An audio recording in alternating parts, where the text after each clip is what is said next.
अजितदादांच्या पक्षानं तुम्ही आंदोलन केल्यानंतर तुम्हाला बेदम मारहाण केलेली आहे आणि तुम्ही त्याच अजितदादांना आता भेटायला जाणार आहात, ते तुम्हाला भेटतील असं वाटतंय का? अजित पवार भेटतील असं आम्हाला वाटतंय.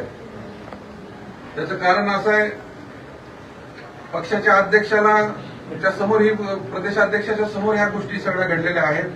माझं अजितदादांना नम्र आव्हान आहे, दादा तुम्ही सुनील तटकरे नाही त्या ठिकाणी बोलवा माझ्यासमोर.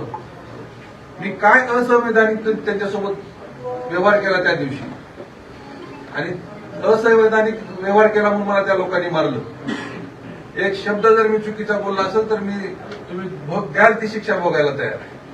त्यांचं असं म्हणणं आहे की लोकशाहीमध्ये पत्ते टाकून कुठं आंदोलन होत नसतात, पत्ते टाकल्यामध्ये लोकशाहीचं आंदोलन असतं का, असं लोकशाहीमध्ये तटकरेंच्या पक्षाचं म्हणणं आहे. लोकशाहीमध्ये विधिमंडळात कृषी मंत्र्यांना पत्ते खेळणं संवैधानिक आहे. आम्ही प्रतिकात्मक आंदोलन केले साहेब. तुमचा मंत्री सभागृहात पत्ते खेळतोय, तुम्ही त्याच्यावर बोलायला तयार नाही. तुमच्या कार्यकर्त्यांनी शेतकऱ्यांचा प्रश्नावर आवाज उठवला म्हणून आम्हाला बरसतोर मारलंय, त्याच्यावर तुम्ही बोलायला तयार नाही. तुम्ही बोलता कधी? म्हणून मीच निघालो आता त्यांच्याकडे. चुकीच्या भाषेचा प्रयोग केला असं म्हणणं. काय चुकीची भाषेचा वापर केला मी? त्या दिवशी लातूर जिल्ह्यातला सगळा मीडिया तिथं होता, सगळे प्रिंट मीडियाचे पत्रकार त्या ठिकाणी होते. तुम्हाला मारताना चुकीचा भाषेचा त्यांनी वापर केलाय.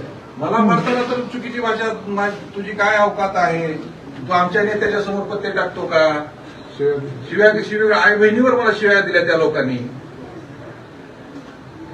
त्यांनी कायदा हातात घेतला तरी सुद्धा कायद्याच्याच रक्षकांनी त्यांना संरक्षण दिलेलं एक लक्षात घ्या. महाराष्ट्रामध्ये यापूर्वी मी अशी घटना कधीच पाहिली नाही एवढ्या वर्षाच्या माझ्या सार्वजनिक सामाजिक जीवनात काम करताना. आंदोलनाचा भाग म्हणून राज्याचे कर्तेधर्ते म्हणून या लोकांनी या गोष्टीकडे सामंजस्याने आणि सामंजस्याने बघायला पाहिजे होतं. अहो तुमच्या कृषी मंत्री नाही ती बोलतो, काल तर त्यांनी राज्य सरकारला भिकारीच करून टाकलं.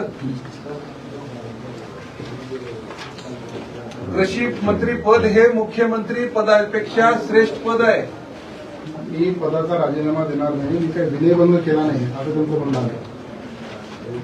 काय करायचं त्यांना ठरवायचं. आतापर्यंत 11 आरोपींवरती गुन्हे दाखल आहेत. काय आरोपी वाढू शकतात त्याच्यात मारायला? नक्कीच वाढू शकतात. जेवढे व्हिडिओ शूटिंगमध्ये आलेले आहेत तुमच्या कॅमेऱ्यामध्ये, आमचे सुद्धा कॅमेरे आहेत, ते मीडियाचे कॅमेरे आहेत, त्या कॅमेऱ्यामध्ये जेवढे आरोपी आहेत तेवढ्या आरोपींवरती 307 कलमांतर्गत गुन्हा दाखल झाला पाहिजे, आमची पहिल्या दिवसापासूनची मागणी.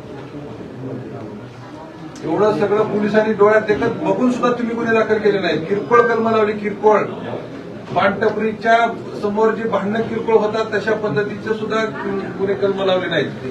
पहाटे 4 वाजता 3 वाजता तो सूरज चव्हाण येतो काय जावयासारखा, 5 मिनिटात पोलीस स्टेशनमधून बाहेर जातो काय, सीसीटीव्ही फुटेज आपण सगळ्या महाराष्ट्रानं बघितले त्याची. आणि अतिशय वाईट पद्धतीनं मारलेला असताना आमच्यावर आम्हालाच पोलीस स्टेशनमध्ये नेलं जातं आणि आम्हाला दाब दिला जातो. चुकीच्या पद्धतीनं आम्हाला दाब दिला जातो. हे आंदोलन करण्याची पद्धत आहे का? पोलिसांनी आम्हाला शिकवायचं आंदोलन करण्याची भाषा?